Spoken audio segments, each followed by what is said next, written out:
I'm a little off on my screen here. Okay. Good morning, everyone. I am so glad to see you today and glad to have Chip Anderson here with me today. We are going to talk about something that's pretty heavy, honestly. And for me, it's really on my mind because I have a senior.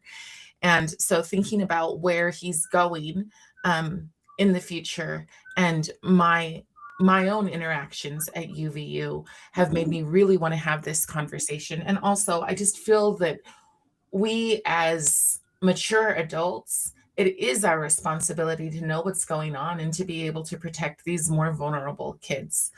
I chose to call this What Happens on the Other Side of Tolerance. And so I've got Chip Anderson here, who is the secretary and founding member of the College Republicans on the UVU campus. This happens to be where Charlie Kirk was killed. So, Chip, welcome. I'm so glad that you can be here with me today. Thank you so much, Carrie. Glad to be here.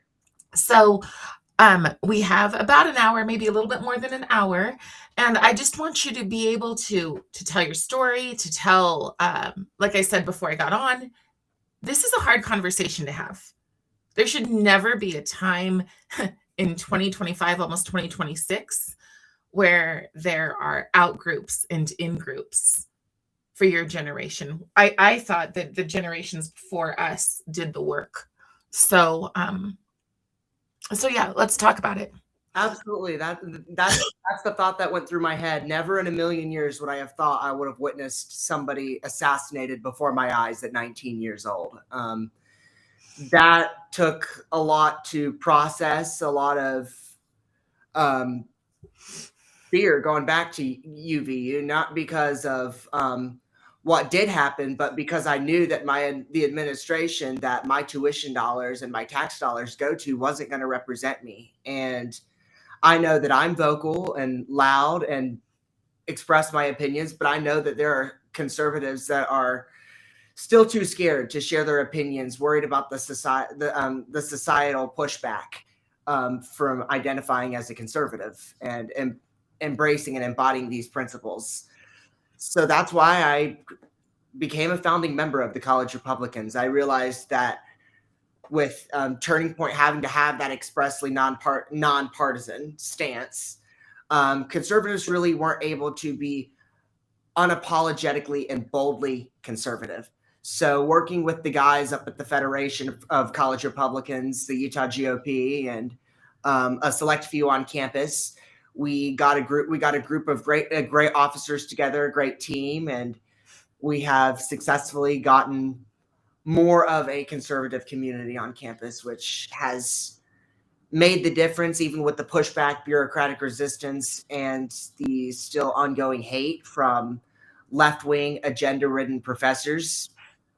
But it's a start, and I'm grateful that we've come as far as we have in 3 months, but I know how much more needs to happen for, especially like you said, your son, prospective students. We need to make sure that this is something that we can continue to be proactive with so that students can have all 4 years of experience being able to be unapologetically conservative on college campuses. In a place like Utah County, you would have thought it would have happened years and decades ago, but we're still fighting this fight here in Orem, Utah, of all places.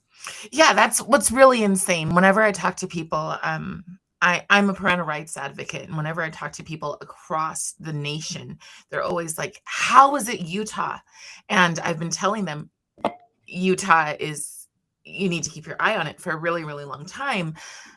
And I think that it took Charlie's death for people to go, oh, it's real, Oh, you yeah. know. So I know the one experience that I had at UVU, just to kind of put people into that, and another experience I had at Weber State. Both places I went to speak on CRT, critical race theory. And I am very much against that. I'm very much against dividing people, creating in groups and out groups, period.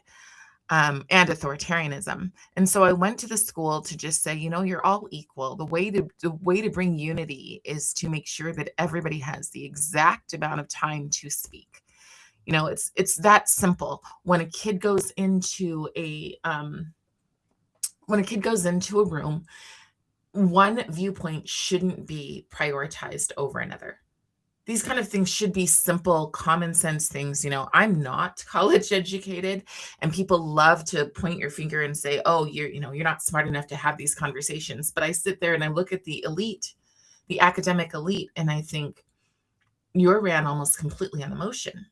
So at UVU, I was asked to speak to a bunch of social workers or graduate students in social work and in education.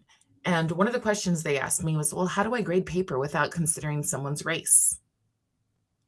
And I thought, you use your rubric. And I talked a little bit more, and one of the teachers, who was a male, he goes, well, I guess I could cover their names. And that immediately became, because UVU is the closest campus to us. And that immediately became a hold up. I'm not sure I'm willing to send my son to a campus that is teaching people to grade people based on their race. There's something very wrong with that. At Weber State, when I went and spoke, a group of kids came in and protested before they knew a word about where I was coming from. They weren't even able to hear a different point of view. They immediately came in with their signs, and every time I opened my mouth, they would turn around. And this was praised by the elected officials that were in the room. They praised it. They thought it was stunning and brave for these kids to do it. And I'll tell you, as just a mom who speaks, I felt unsafe. I had to have a police escort to my car just to speak and to tell them that I believed they were all equal. And all means all. It means the LGBTQ, it means all. But everybody should be able to have a voice. And in your slides, it shows that that is not what's happening. So tell me, when was the first day? What was the first moment when you realized your perspective really wasn't welcome at UVU? Well, it started early on. It started my sophomore year of college. I was in a political analysis class, and I was extremely ill, actually, and was hospitalized for an illness. And I reach out to this professor, and um, he denies all extensions for coursework assignments based on my public stance on social media. Wow. So I I don't know what university decision or department decision makes you scourge student social medias for course extensions, especially when hospital discharge papers and diagnoses papers were submitted to the professor to show I wasn't lying. But that's how I knew that I was being treated unfairly, because I know what I post on social media. I was brought up in a very digital age, so much so my parents would always sit me down and educate me on what to and what not to post on social media, because whether you're a keyboard warrior or you're doing it by word of mouth, whatever you say or post is what you mean. And if I did not personally approve it, or I did not have somebody give me advice on the post, then it was my word. So I'm sitting here like, what is going on? This is asinine. And I continue on in that semester, and I do some deep diving on this professor.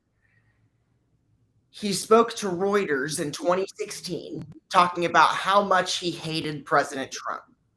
Not a single, all this praise on Clinton, even a little bit of constructive criticism on Secretary Clinton, but no hint of praise on President Trump. And then I continue like, let's try to get a good grade in this class. I write regarding the 2024 presidential primaries and why I thought that President Trump did not have to participate. And I get an 85%, and I'm an A student. And so I write back an email asking for justification on my grade. I did not get the A because he did not like the topic I chose. I did not want to write about critical race theory because I think it's divisive. I did not want to write on the LGBTQ community because, quite frankly, I think the LGB and the T are separate.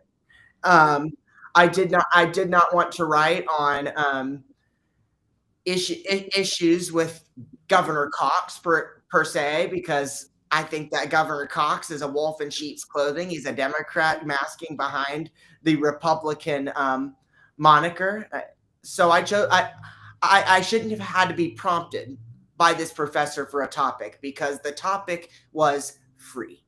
Now, I don't know what his definition of free or arbitrary or any other term is, but his description and definition of free on that rubric was not entirely free. He has a personal agenda and had a personal vendetta in his head. And and then that semester came to an end finally. I continued on, and Charlie's assassination happened. And what would you know? It's that same professor who then goes blabbermouthing on social media, blaming the President of the United States, who has now been elevated to department chair of the entire department. And I flew back home to Colorado to my mother's house right after the accident because I just could not be in Orem. My apartment where I was living was literally surrounded by FBI. I'm a mile and a half from UVU campus, and I get that notification on social media. And not only does it show his agenda and what he teaches to students, to the world, but it shows his crude language and his absolute and total lack of sympathy for not just Erica Kirk, who is a warrior and hero, but it also shows the lack of sympathy for the children and the multiple thousands of people who saw that and will never be able to unsee what happened that day. And as I wrap this up, may this serve as a stark reminder that these people, by the decisions of Astrid Tuminez as president and her board of trustees, this is what our tax dollars go to. Right. This does not represent the values of Utah County. This does not represent the donations that we make as private citizens with our own money. So why should we let these tax funds that we are required to pay each year and the tuition of the students who attend each semester, why should we allow institutions to make unrepresentational hires that do not represent the values of this county and this state? Exactly. And that's one of the hard things for people to understand, because we're told there's nothing to see here. It's fine. We're all kind here. And I don't see a whole lot of kindness. Oh. I see people, even people who are supposed to be on the same side, I see them fighting, I'm Team Candace, I'm Team Erica, whatever else. And it's just like, this is not the values that your everyday Utah person thinks of. And especially, UVU, is it a community college or no? It's not a community. No, it's a 4-year university with graduate options. Okay. So, but it's also the place, like I said, it's the place where so many of us in rural Utah, it's the automatic place to send your kids if you're not sending them to BYU. And people are thinking, well, I'm sending my kids there so that they can have more opportunities. And they don't understand that what they're doing is they're sending their kids there so they can become progressive socialists. I have a question for you, because you're just a kid. And I don't mean that in a negative. Oh, no. But That's perfect. I just turned 20 on Tuesday, so Oh, yes, that's right. Happy birthday. Happy birthday. So, but how at your age, what made you decide to be a conservative or a Republican? well, when I analyze the values that were held by one side versus the other, I take my Christian values. I take what I learn in church every Sunday and the Bible and my daily scripture reading on my cell phone. And I think that boys are boys and girls are girls. Boys cannot be girls and girls cannot be boys. And I I hear of these values of acceptance and tolerance and openness from the left, but it's just masked by an echo chamber. They use these words, but what they're really trying to say is that if you do not meet our build of certain physical attributes that you cannot change about yourself, then you are not welcome. And I think that basically takes the values that founded this republic and it rips them, it burns them, and it desecrates them out of existence. And as somebody who loves the Constitution, reads the Constitution, and studies the Constitution almost every day, I want my values and my personal credo and the way that I live my life to be centered around the Constitution.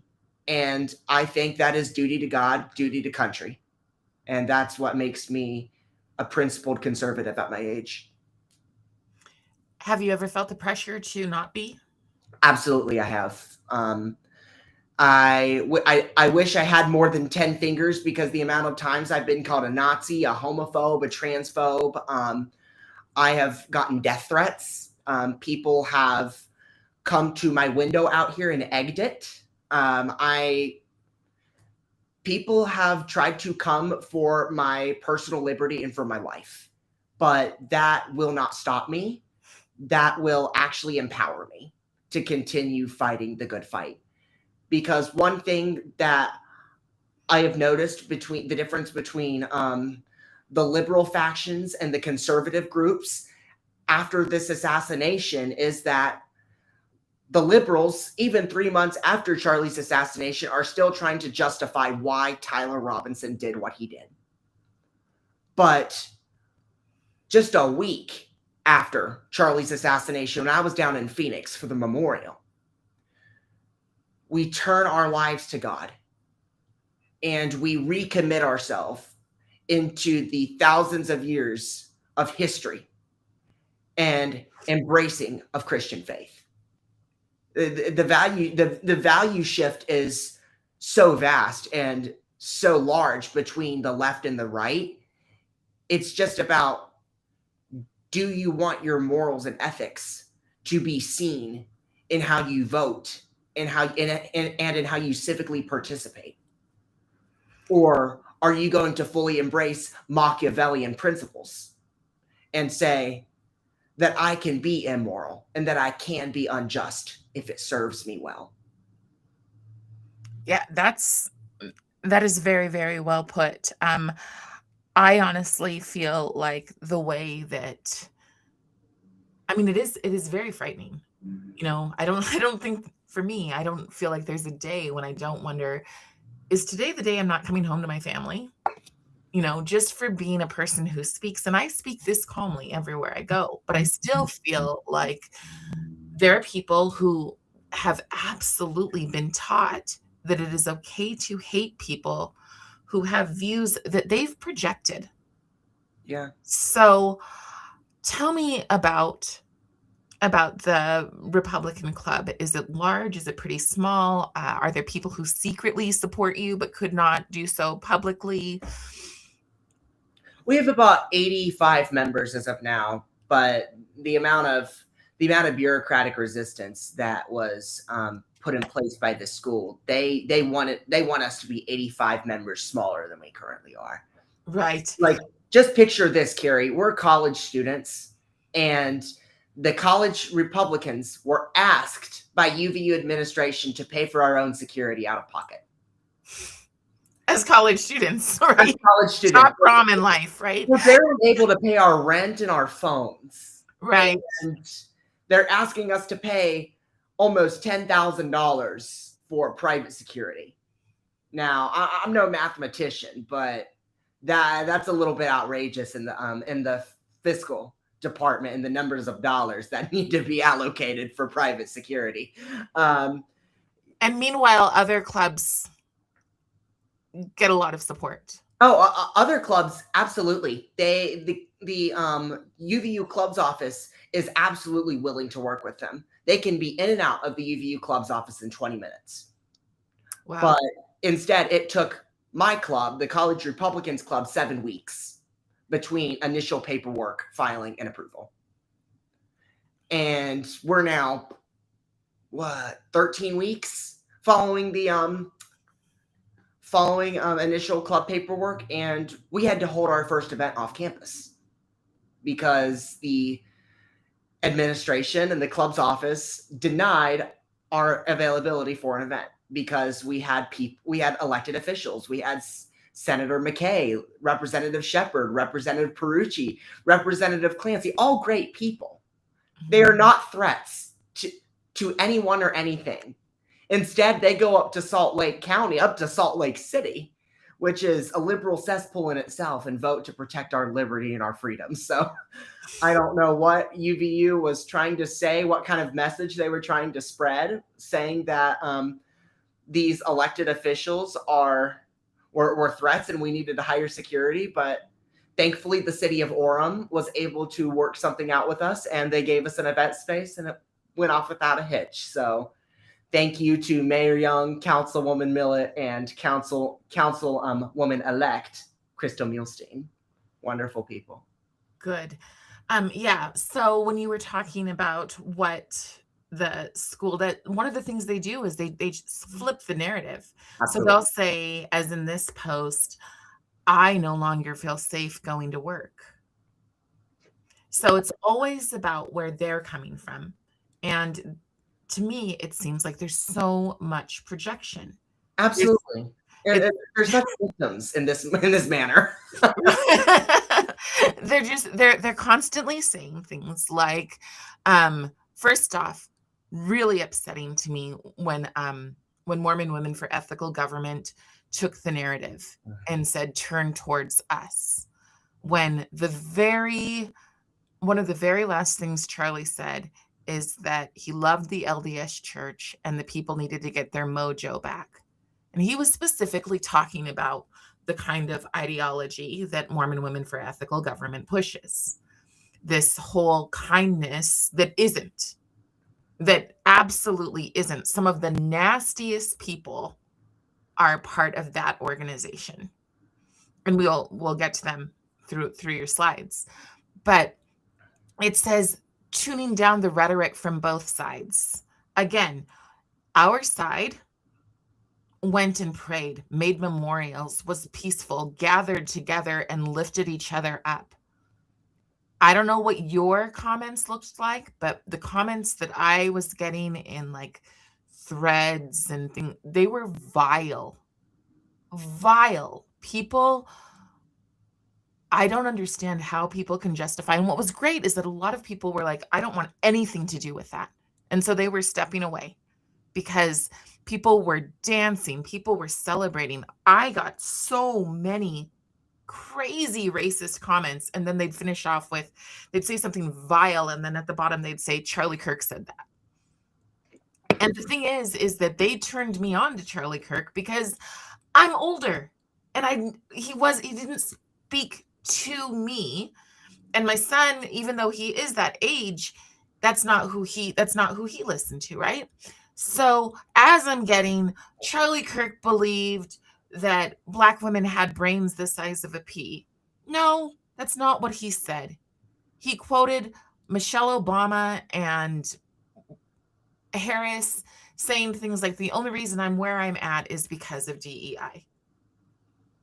That's very different. That is very, very different to point out these people, these individuals, because see, that's the difference. Conservatives see people as individuals, not as this lump sum.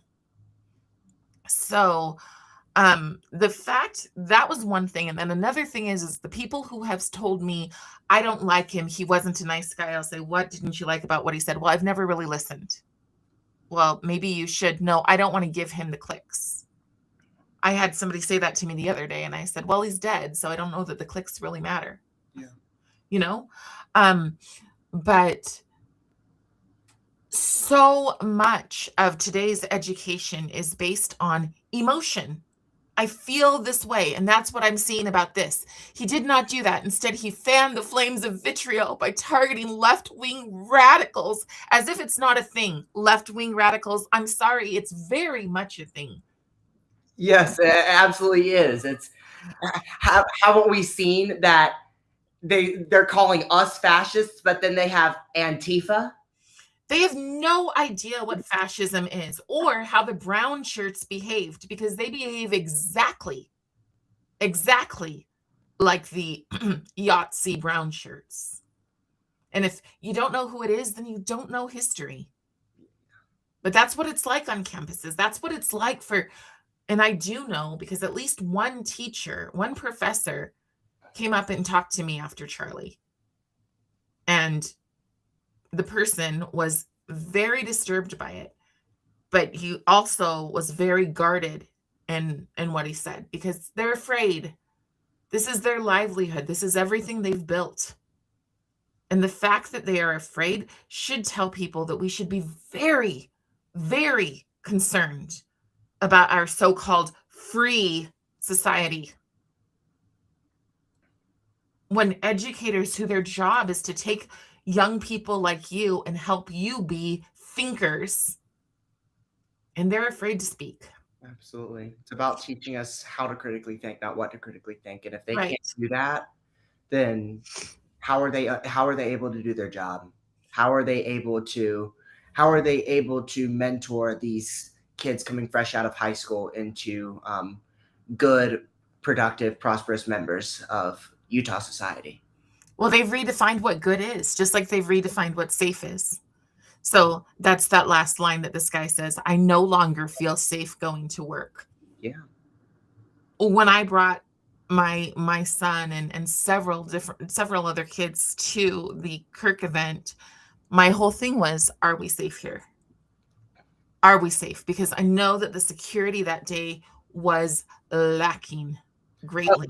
Terrible. Even before September 10th, there is a report by a national organization on campus police that most public universities funded by a state have a one law enforcement officer per 500 students.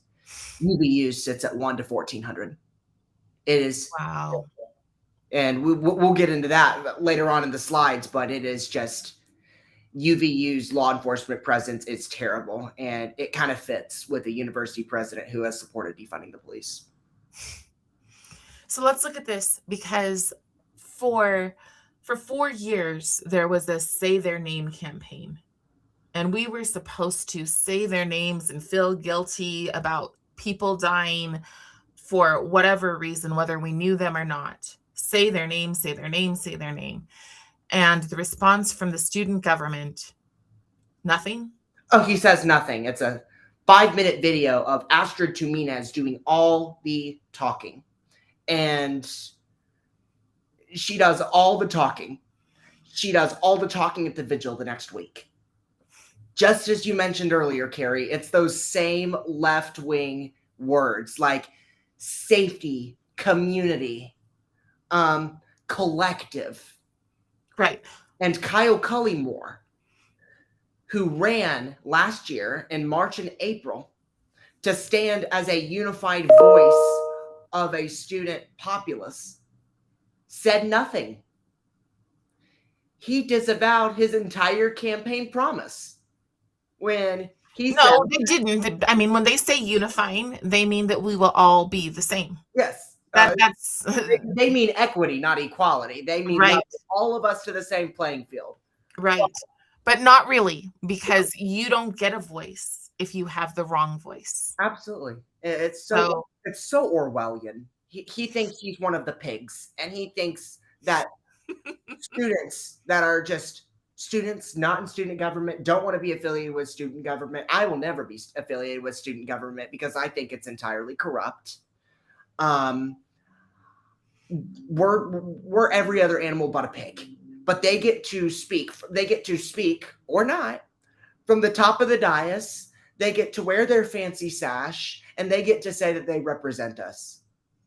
But Right. But can I say that UVU's lack of closing DEI offices, even after Governor Cox signed Katie Hall's bill expressly banning them?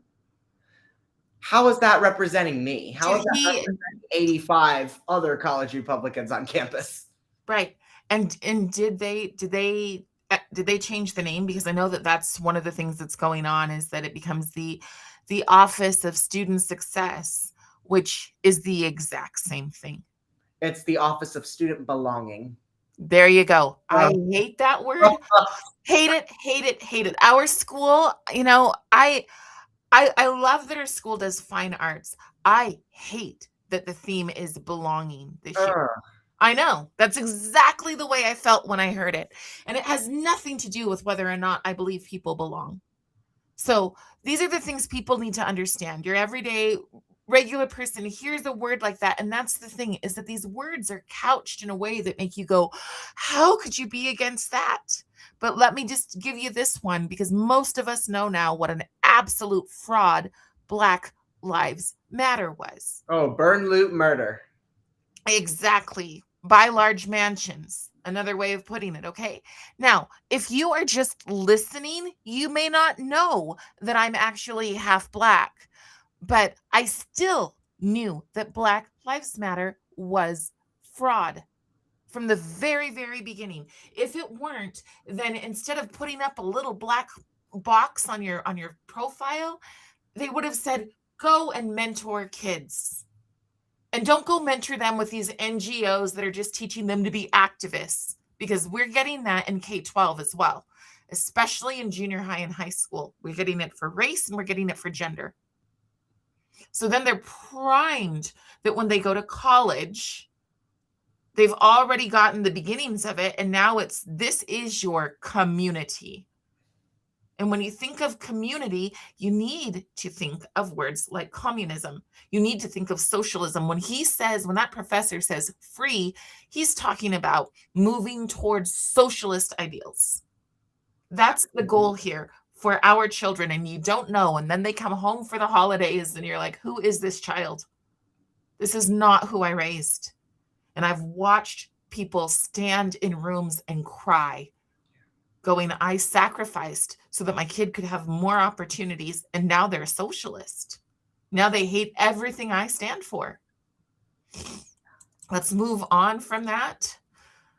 So this is the bureaucratic, sorry, the way that my thing is set up. I can't read it. So can you read what that said?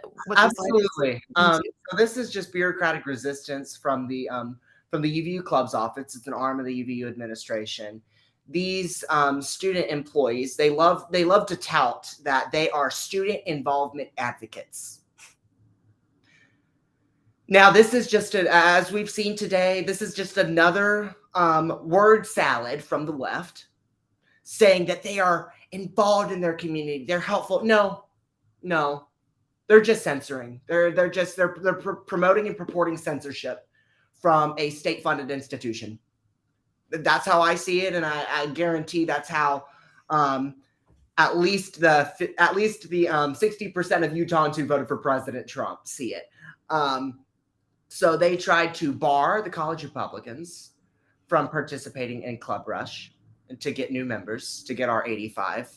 We would have been still at 6 if we did not, if we were not there.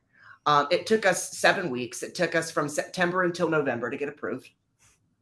And as I said earlier, that whole pay out of pocket for security, for events, like these are college students, and we know there's funding. That's the most frustrating thing is we know there's funding because some of these groups get like, come to our meeting. Oh, and by the way, here's free dinner included. And there's definitely funding for clubs. There is definitely funding, and and the laughable thing with this whole pay for security is we've had an increased law enforcement presence at UVU since the assassination.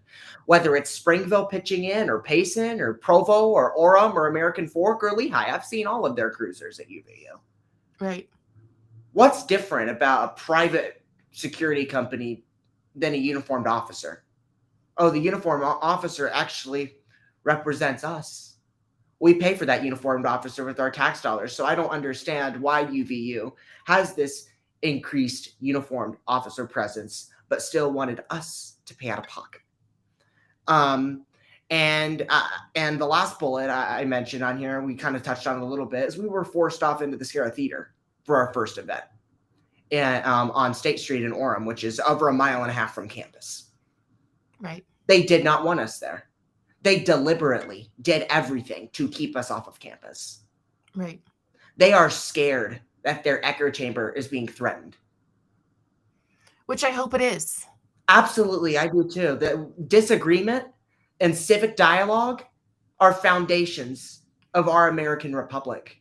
We had disagreements between the Federalists and Anti-Federalists during the times of the Philadelphia Convention and ratification. So I don't know why we can't embrace that not all people are like us, because we all grew up hearing the phrase, how boring of a world it would be if we were all alike.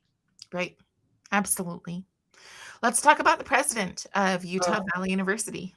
disastered. That's what I like to call her. She is an absolute disaster. So a little bit of background on Astrid. She came to UVU in 2018. She was an executive at Microsoft in Singapore, had this whole little United Nations global hand-holding initiative that she was working on in Singapore, and she comes to Utah. If you go to the UVU page, which I did just to pull up for the thumbnail, there's a ton of stuff immediately. Globalism, global is the first thing that you see. If you don't know what globalism is, I recommend looking into it. Oh, it's surely dangerous. You can't. I always say you can't be a steward of the world if you're not a good steward of your country, first and foremost. And so we'll get into the chronology of President Jimenez and her involvement, specifically pertaining to the events of and immediately following the assassination. She was on her way to Italy on September 10th, in the middle of the school year, may I add. Why is the university president on her way to a foreign country in the middle of her job requirement? She's that's the first point of dereliction of duty for Astrid Jimenez. She did not notify Orem PD or any other uniformed officer department of the event. She said there were only going to be 600 people there. I don't know what universe she's on, but every single Charlie Kirk event that is on his social media pages has way more than 600 people. And after conversations with Mayor Young, no notification whatsoever. None. And this is funny coming from a university president who states just this past March in her State of the University address that UVU wants to increase their partnership with Orem. That could have been an opportunity to work in conjunction with the city for a community event, but I digress. She doesn't even prepare for proper university law enforcement staff, let alone being in conjunction with Orem. As I mentioned earlier, the average publicly funded university is a 1 to 500 student to officer ratio. UVU is well above that at 1 to 1,400. So September 10th or any other day in the calendar, UVU students are not safe. Anybody could have brought a gun onto that campus. Yeah. One thing that the building that has Chick-fil-A, is that the Sorensen building? Correct. That's the Sorensen. Yeah. Okay. So as I was coming in, I walked past that, and there was a security guard sitting there, and he was talking to another person. You can tell they're staff because, well, academia usually has a lanyard on of some kind, right? And so he's talking to somebody, and he brought his own security. I mean, talk about overkill. And your face was similar to mine. And I none too quietly walked by and said, "You really underestimate how much they hate us." Now, here's the thing. She doesn't. And people like her don't underestimate, because they have that hatred. They have that vitriol towards us. Absolutely. And they see us as insignificant.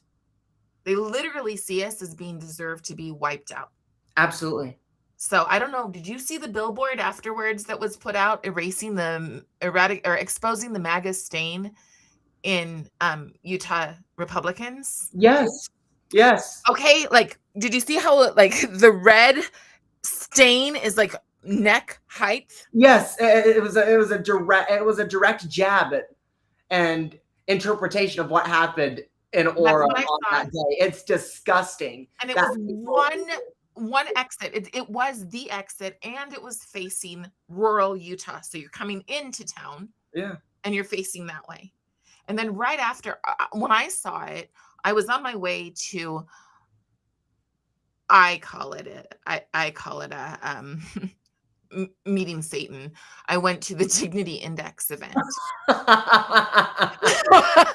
So I was just going off about that. That's our tax dollars go to that. Shame on the University of Utah on that one. right, right. And so these people, they truly, truly see us as insignificant. It is intentional that they will not say his name. And at that event, Tim Shriver would not say Charlie's name.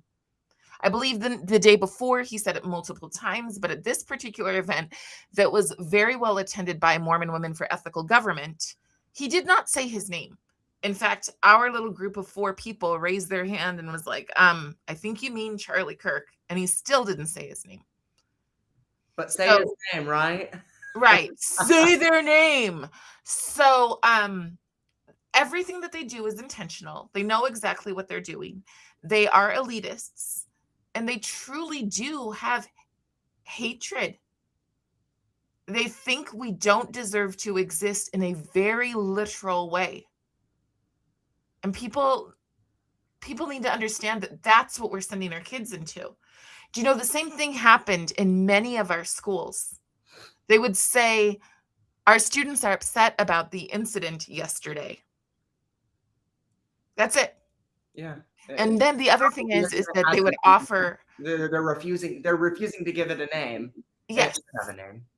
Well, and they also, one of the things that I saw that I find very disturbing, because this is the work that I do, but was all of the quote mental health supports.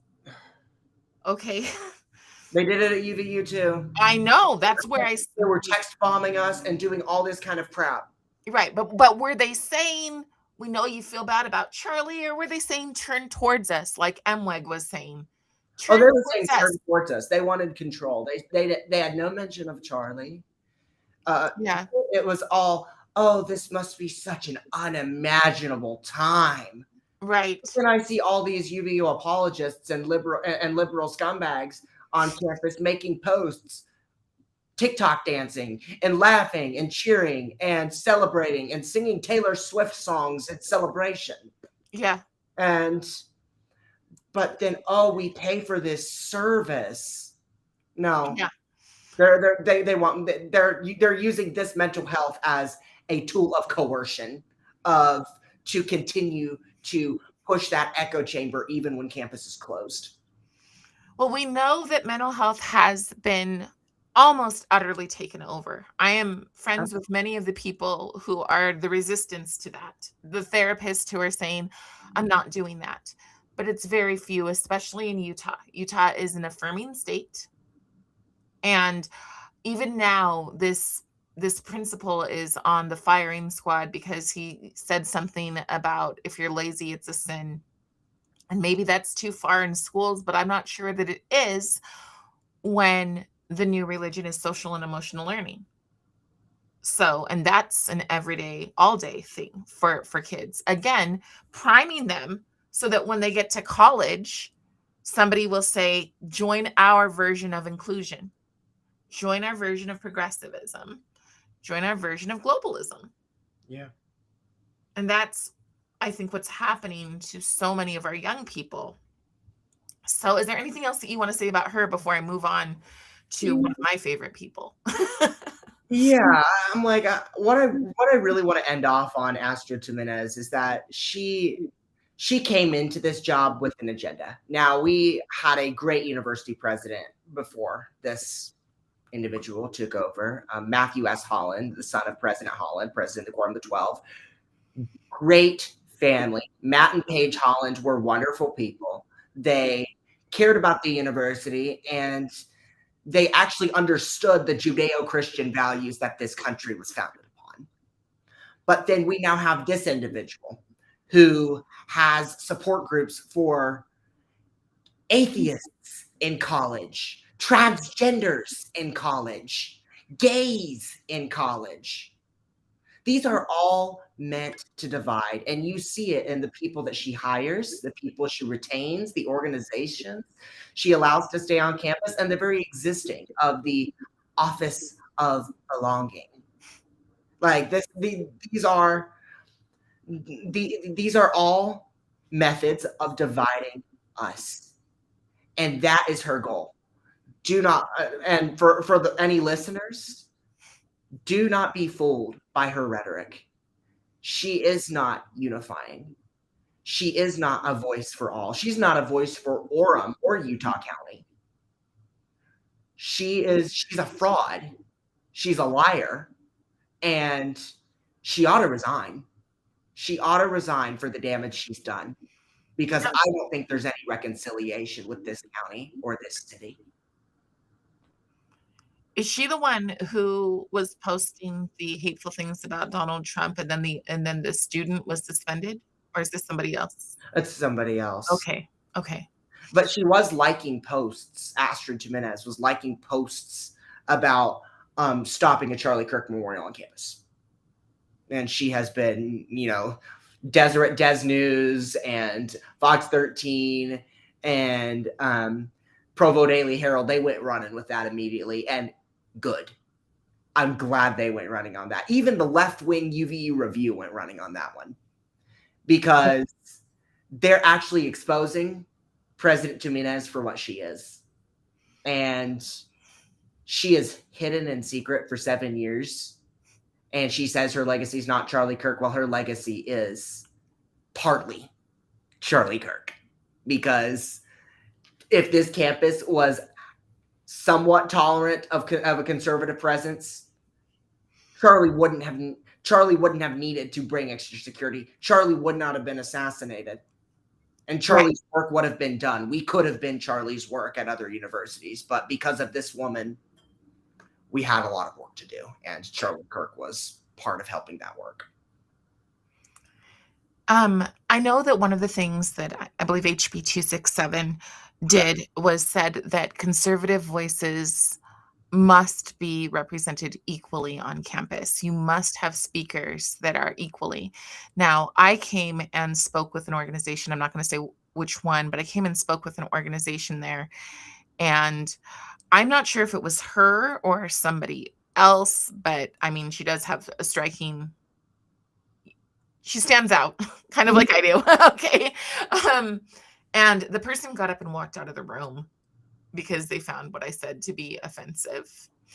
And again, like, this is the way that I talk. So I'm not exactly like the most bomb dropping, I say things directly, but they couldn't handle it. And again, if adults can't handle listening to a different point of view and they think it's hatred and harmful and et cetera, how are they supposed to mentor another generation? How can they even consider themselves an adult? That's childish beyond. And that may or may not have been what I said. I may have said you're not growing children, you're growing victims. Absolutely. But that is what's going on, is that, again, go back to the principal who was in trouble this week, and people are like, this is not a way to handle our mental health. And guess what, people? Like, and I am a person, I'll be honest, I grew up and aged out of the foster system, okay? I understand the need for good mental health. Good mental health gets you to an end point. That is not what's going on here. When everything about your quote unquote mental health is about Oh, you've been traumatized. You need to deal with that for the rest of your life. Oh, and let us help you. So there are groups. This one of the most frustrating things for me immediately after Charlie was killed. I had a lot of information on GSAs, gay straight alliance, gender sexuality clubs, whichever one you want to call it, right? Um, and a lot of these are, you know what a zine is? No, never heard that term. Okay, so a zine is like a magazine. And the kid ones are cartoons. And so these pictures, I should have put them up, but the pictures will say like, queerness is leftism. Or it'll show this is for anybody 10th grade and up. It'll show them how to be activists, what to protest for. And you go to www.queeryouthassemble.org and it will show you what and who to protest, and it's based out of Washington D.C. So that's a zine for these ages. Then when they get to college, they're no longer a cartoon, they're graphic, but the kids have already been groomed to go, oh, I like zines. And so the next ones, and they're far more graphic. They're like hardcore resistance, you know, language is violence.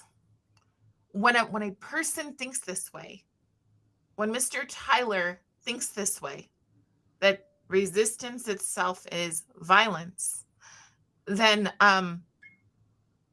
or hatred is literally wishing for, what is it that they say, genocide, right?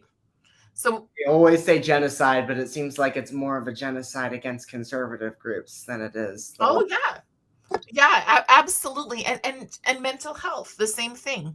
To know every day that you step on campus that you're hated, that you are hated, and that people wish you weren't there. What do you think that does to a person's mental health? And quite frankly, I don't know another group that is more attacked than the white male. Sorry, but that's what I see over and over again. We So all this talk about oppression, and Carrie, you hit the nail on the head right there. The leftists, the leftists try to oppress the white male, but the white conservative male never falters, never falls into these feelings of oppression. And that's not that. That's I know what the left is going to say. The left is going to try. The left is going to try to make it all about race. right. And they're going to be like, oh, it's because of this inherent white privilege. No, Right. we've turned our lives to God. We've turned our lives to a higher power, and that is who sustains. And even if you're a person who doesn't do that, and you're just a person who's like, what's the point in wallowing?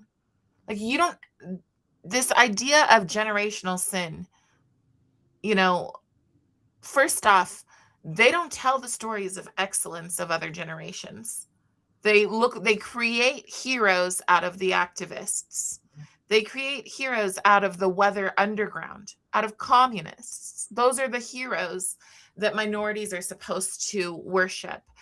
And that is her legacy. As I'm reading this, my legacy is not Charlie Kirk. No, your legacy is teaching grievance. Your legacy is teaching an entire generation to adopt grievance and to see victimhood everywhere. Another thing that I think a lot, I know I've got students who fall into oikophobia, which means a fear or loathing of your home. That is something that is rampant in our campuses, and I'd say absolutely strong. This entire the socialist communist militant ideology that you're speaking about with the queerness, they teach you, they ingrain into you to reject your upbringing, reject your parents, reject your family, because this queerness is more important than all of that. That is so true. And it is so. How many classes would you say do this? Oh, I would say a majority. I would say a majority that there are individuals with these left-wing echo chambers that teach you to read through their readings and through their lectures, teach you to reject everything that you learned up until that point.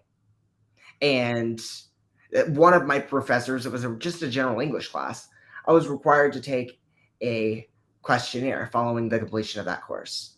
And one of the questions, funny enough, was a political question.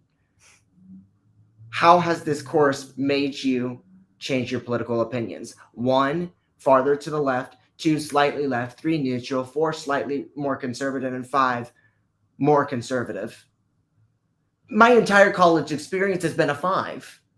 I see what these leftist groups are doing, and I see what this administration and what these professors are doing. And I go in as a young freshman, just sitting there a little bit more to the right. And here I am, by golly. It's because of everything that has gone on and the entire full picture that has been presented before me.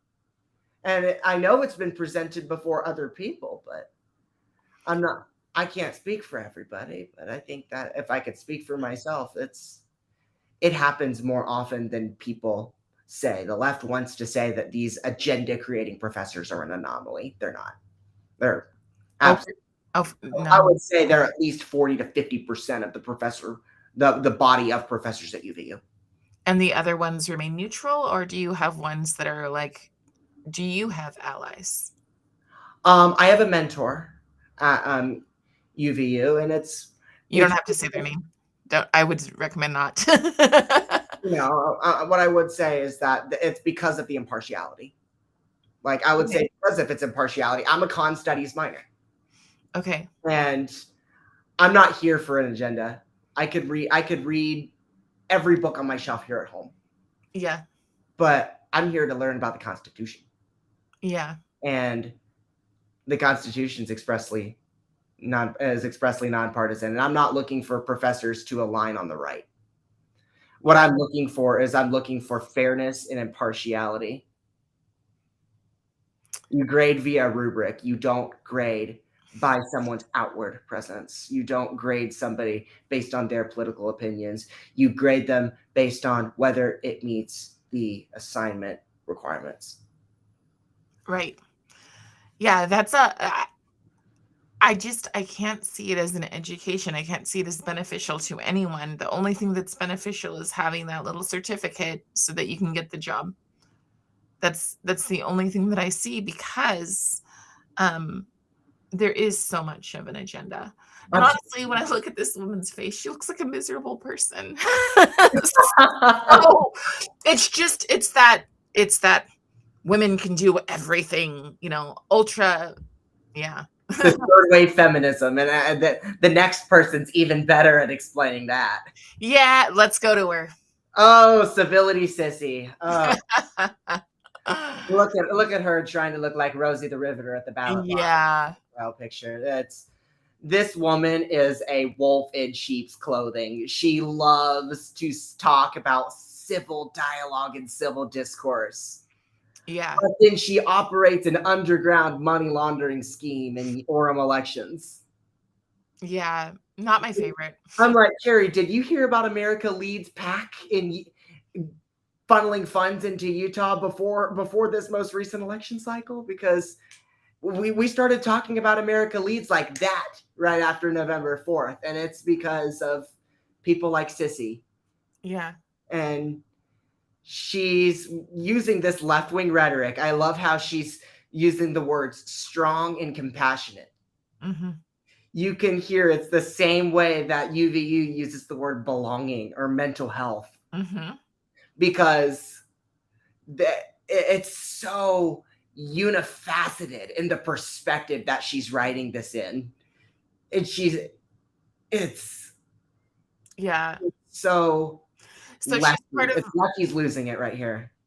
Yes. Yeah. So she's one of the groups that I'm most concerned about, one, I just think it's such a slap in the face, is this Mormon Women for Ethical Government. When they went to the Capitol and they said, turn towards us, I wanted to vomit. I truly, truly wanted to vomit, because I just thought this is so unfair to well-intentioned, really good people who, I believe in living ethically, right? Yeah. Using the name of, and I know the LDS people use the term LDS people, not Mormons, but that gives them a sense of credibility. And if you spend any time, just go through Grok and ask them. They'll say, "Are they nonpartisan?" And then just say, "Okay, I understand that they call themselves nonpartisan. What policies do they have that would say where they stand?" And you just get left, left, left, left, left, and then you say, "Okay, what groups are they affiliated with?" Like George Soros. Yes. Yes. Yes, Open Society Foundations. They started because of Trump's beginning conversation on Islam. That's how they started. And the fact that we're not educating our young people, look, I don't want anybody to be a bigot. I think bigotry is ugly, no matter who it comes from. And I will have to say that it comes on both the left and the right. I've seen it, and it's just I hate it. There's a difference between bigotry and honesty. So, and for these people to come after, their main goal here is open borders. That's what globalism is. Globalism is complete, utter open borders. And that means that means societies that are not compatible. Okay, that means ideas that are not compatible with a free society. So when these people are constantly saying free, free, free, when a professor is telling you to write for free, and he's saying socialism is the freest society, and you didn't say that he said that, but that's where I would go with it. That's what they want. When they want their social justice, they're moving towards socialism. Yep. And in fact, I think that's a good way to remember it. Socialism justice. So that's what they're heading towards. And they will use any kind of manipulation to get there. And it's really sad to me because there's so many good women who just want to be caring, and they're getting wrapped up in something that is, I would say, quite evil. My own experience, Sissy is not a very nice person. It's the nicest way to put it. It's not. No, absolutely not. I was a canvasser for Mayor Young, and one of my fellow canvassers actually did an interview with Sissy, and she was not the best. I love it because they pushed DEI, DEI, DEI, and then they endorsed the MWEG didn't, but they personally went out. They endorsed the 70-year-old dude who falls asleep on the school board. Yes. And told people, do not even listen to her, being me when I was running. And I just think that that's hilarious. You support DEI so much that you don't in that direction. Well, they support DEI so much that their globalist perspective, they endorse a candidate in Orem that says Hezbollah is the future of Islam. Not a good idea. Not a good idea. And Stronger Together, you know where that comes from. It comes from Hillary Clinton. Yeah. So, oh no. So does digital media literacy, which is something that they push. And digital media literacy literally is started from Hillary Clinton's campaign team. There's tons. There's tons, and we're all in on it here in Utah. And that should wake people up. That our schools that are 20 minutes away from our homes, they're all in for globalism, and they are honestly the only way that I can look at it is our schools are committed to repeating the worst parts of history. I think that it's no different for a conservative kid to go to school. You probably know that Candace put my family on blast on Friday. Yes, I do. She's threatened. She's put you on blast. She's threatened to dox me. She's threatened to dox friends of mine. And I think Erica's message yesterday was stop. It sums it up. Stop. Yeah. Candace is a grifter. I don't disagree. But my point being that conservative kids are not safe. Putting a 17-year-old's picture full on her screen, puts a target on that child. On a child. Yeah. So, It's and I'm not talking a 5-year-old, right? But I'm like, so do your freaking research, because there's a video where he talks to the news and says that he's not an adult. Okay, so do your research before you put a screenshot right here. But they don't care because they see conservatives as disposable. absolutely. So I want to go to this long story short. Utah Valley University is disgusted. Yes. I'm Yeah. sorry. It's terrible.